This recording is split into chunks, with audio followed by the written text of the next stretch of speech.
Hey guys, Garrett here. So today I get to review the Hoyt Nitrux, which is a 2019 bow for Hoyt. And I'm really excited about this because it's been a while since I've got to do a bow review, and it was kind of a surprise. I didn't really know they were going to do this. So this is the Hoyt Nitrux. It's a mid-level bow. They're calling it an economy bow, $850, which I don't really agree with. That's not, to me, that's not really an economy bow. Economy bow would be $600, $700 for sure or less. So I mean, the price point isn't really there for me to call it an economy bow. It's really a midline bow with a midline price. But when I first heard them come out with the Nitrix, I kind of had some preconceived ideas about bringing back the Nitrum. I'm like, it's just going to be a rehashed Nitrum, whatever, So I started taking a look at it, and there's a lot of really cool features that I do like about this bow. And there are some similarities to the Power Max, which is its cousin a little bit step below, which is, to my opinion, an actual economy bow. So let's go over this bow real quick. I'll go over some quick specs. I'll compare it to the Power Max and then let you know what my thoughts are on it. And I do have a chronograph. I want to shove some arrows through it too and get you some real world speeds.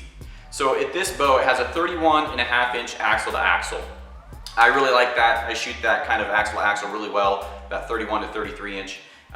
That's what I like, so it fits me really well, and it's really balanced. That's one thing I do notice about this bow. As soon as I grabbed it, it feels really light and it's really balanced. At 4.1 pounds, it doesn't really honestly feel that heavy.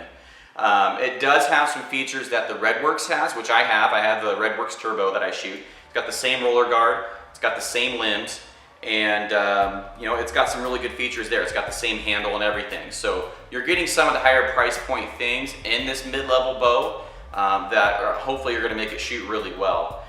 Some things that I do like about it is that it has nicer limb pockets than the Power Max. It's got aluminum limb pockets with a dampener in there too, built in.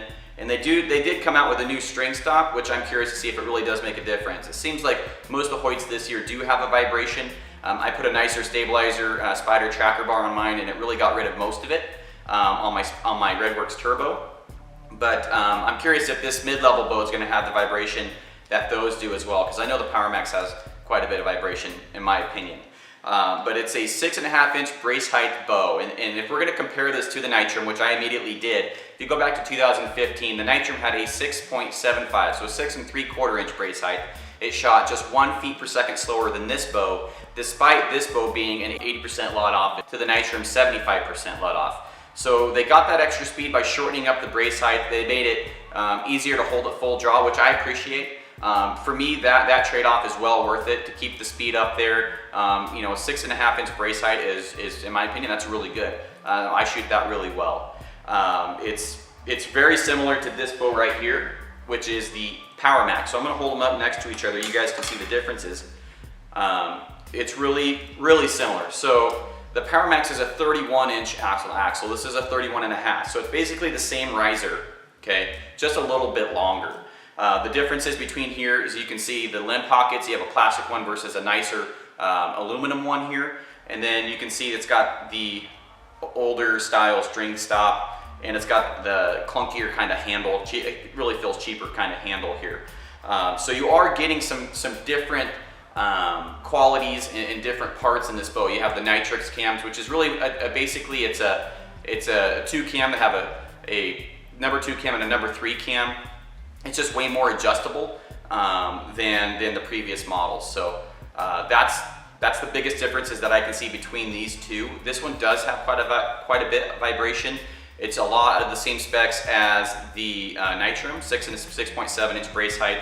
It's an inch longer than the Nitrum, but still very comparable as far as specs compared to the Nitrum. So let's go ahead and see how this thing shoots real quick. I'm really curious to see if they said it's supposed to be dead in the hand, it's supposed to be quieter, so we'll see how it goes. Alright guys, so up first is the 447 grain arrow. This is the one I shoot out of my Redworks Turbo. I get about 287, 288 feet per second out of it. So we'll see what this arrow shoots it out at.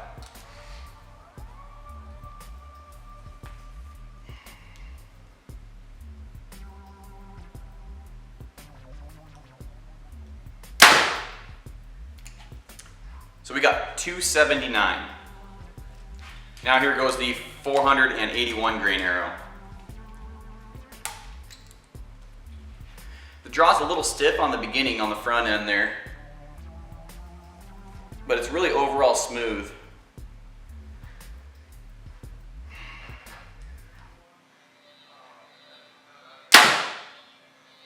So 270 for the 481 grain arrow. So, all right guys, so that's my review of it. My overall thoughts after shooting a couple arrows with it is that it's definitely more dead in the hand than the bows that have come out this year for Hoyt.